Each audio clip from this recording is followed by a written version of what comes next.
Soy un joven reportero con hambre de trascender y por eso no le temo a nada. Bueno, casi nada.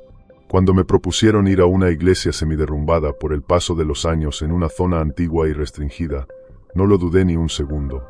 Según contaban, la iglesia había sido abandonada hace más de 100 años tras una serie de eventos extraños y violentos que aterrorizaron a los habitantes. Se decía que estaba maldita, que había sido el escenario de rituales satánicos, sacrificios humanos y posesiones demoníacas. Nadie se atrevía a acercarse aún en pleno siglo XXI. Vi en esa historia la oportunidad perfecta para hacer un reportaje impactante, para revelar la verdad detrás de las leyendas y los rumores. Me fascinaba la idea de explorar una zona restringida y cargada de historia oscura. Así que preparé mi equipo, mi cámara, mi libreta y un par de linternas. Llegué al sitio después de varias horas de carretera. El pueblo era pequeño y tranquilo, pero se notaba cierta tensión en el aire. Los lugareños me miraban con curiosidad y recelo, como si supieran a qué había venido. Traté de ser amable y conseguir información, pero la mayoría se negaba a hablar. Solo uno, un anciano llamado Don Pedro, se atrevió a dirigirme la palabra. «No deberías ir allí, joven», me dijo con voz temblorosa. «Ese lugar es peligroso. Hay cosas que es mejor dejar en paz». «¿Qué cosas?», pregunté intrigado. «Cosas del diablo», respondió con una mirada de terror. «Cosas que no son de este mundo». Según él, el padre a cargo de la iglesia era un hombre malvado. Se rumoreaba que había tenido un hijo con una mujer del pueblo, pero ese niño no era normal. Se alimentaba de los muertos. Un día, el pueblo se levantó contra el sacerdote y lo linchó, colgándolo de un árbol frente a la iglesia antes de prenderle fuego. Dicen que el padre gritaba como un loco y maldecía al pueblo entero, recordó el anciano. Pero el hijo desapareció en la selva. Mi interés estaba más encendido que nunca. Le agradecí la información y le pedí indicaciones para llegar a la iglesia. Antes de despedirse, me advirtió que no fuera solo, que llevara una cruz y que rezara mucho. Pero yo no creía en esas cosas. Conduje por un camino de tierra que se internaba en la selva. Tras media hora, vi la iglesia, tal como la habían descrito, una construcción de piedra con una torre y una cúpula, cubierta de vegetación y visiblemente deteriorada. Tenía un aspecto sombrío y siniestro. Aparqué, tomé mi equipo y me acerqué a la entrada. Estaba cerrada con un candado viejo y una cadena. Busqué algo para romperlos y encontré una piedra grande. Con todas mis fuerzas, la arrojé contra el candado, que cedió con un crujido metálico. Quité la cadena y abrí la puerta. El interior estaba oscuro y lleno de polvo. La penumbra devoraba los rincones, y el aire estaba cargado de un silencio espeso, interrumpido solo por el crujido ocasional de la madera podrida.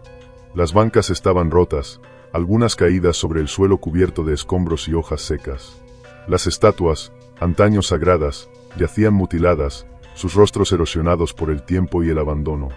Cuadros torcidos pendían precariamente de las paredes, sus imágenes desdibujadas por la humedad y el olvido. Objetos religiosos, rosarios ennegrecidos y Biblias con las páginas mohosas, estaban esparcidos por toda la nave como si hubieran sido arrojados con violencia.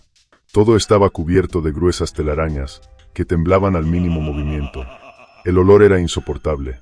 Una mezcla de humedad, madera podrida y algo más denso y dulzón, que me revolvía el estómago. Intenté ignorarlo mientras encendía mi linterna, cuya luz apenas lograba abrirse paso en la densa oscuridad. Avancé con cautela, sintiendo como el polvo se levantaba a cada paso. No tardé en encontrar algo inquietante, una puerta pequeña al fondo del pasillo, con un letrero polvoriento que decía, «Prohibido el paso». La madera estaba astillada y carcomida, como si algo la hubiera arañado con desesperación. Un viejo cerrojo oxidado la mantenía cerrada. Mi respiración se aceleró, pero mis manos, temblorosas, actuaron por instinto. Con esfuerzo, giré el cerrojo y empujé la puerta, que se abrió con un chirrido largo y lastimero. Detrás de ella, una escalera angosta descendía hacia la negrura. El aire allí era aún más denso, con un hedor rancio que hizo que mi estómago se encogiera. Cada escalón crujía bajo mi peso, como si protestara por mi presencia. Llegué a un sótano de techo bajo y paredes de piedra húmeda. La linterna iluminó una mesa de madera vieja, carcomida en los bordes, sobre la que descansaba un pequeño libro en sorprendentemente buen estado. Algo en él me llamaba. Lo tomé con cautela y lo abrí. Era un diario, el diario del padre Israel. Mis manos sudaban mientras leía las primeras páginas. Describían no solo la decadencia de la Iglesia y la corrupción de sus miembros, sino confesiones de crímenes atroces. Asesinatos, pactos oscuros, sacrificios ocultos. Pero lo más perturbador era su obsesiva relación con una mujer llamada Isabela, una supuesta bruja. Según sus palabras, ella había quedado embarazada, pero el sacerdote no creía que el hijo fuera humano. Cada página que pasaba me erizaba más la piel. El padre admitía haber asesinado a Isabela en un arrebato de furia. Pero después de su muerte, algo imposible ocurrió. Su vientre, ya sin vida, seguía moviéndose. La criatura nació después de su muerte, en medio de un cuarto iluminado solo por velas, con el sacerdote temblando de terror. Una maldición, escribió el padre con una caligrafía temblorosa. El hijo del diablo. Lo que siguió fue aún peor. El padre Israel decidió criar a la criatura en secreto, manteniéndola encadenada en el sótano de la iglesia. Su única fuente de alimento eran los cuerpos de los pecadores que él mismo condenaba, aquellos que desaparecían sin dejar rastro en el pueblo. El diario terminaba abruptamente con una última entrada. Han descubierto mis pecados. Vienen por mí. Pero ellos no saben lo que han liberado. Damián está listo. Un sonido seco retumbó sobre mi cabeza. Mi linterna parpadeó. Luego, un gruñido gutural resonó en la oscuridad, profundo y vibrante, como el de un animal salvaje. El pánico me dominó. Solté el diario y corrí escaleras arriba, tropezando con los escalones y sintiendo la humedad pegajosa de las paredes en mis manos. Al llegar a la puerta, la empujé con todas mis fuerzas, sintiendo que algo se movía detrás de mí. Algo grande, algo rápido. Cuando por fin logré salir al exterior, la lluvia azotaba el pueblo con fuerza. Me desplomé en el suelo, empapado y sin aliento. Y entonces, lo vi, de pie, bajo la tenue luz de un farol. Don Pedro me observaba con una expresión inescrutable. «Lo encontraste, ¿cierto?», susurró, con una voz cargada de pesar.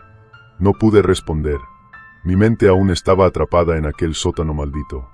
Don Pedro esbozó una sonrisa macabra. «Pero ya es tarde. Damián te ha visto». Su voz se tornó apenas un susurro, pero aún así sentí el peso de cada palabra. Me di cuenta que estaba en un lugar donde no debí estar. Sin mirar atrás, llegué a mi auto, me subí, y manejé lo más rápido que pude, y el diario me la traje conmigo. Nunca más regresé a ese lugar maldito.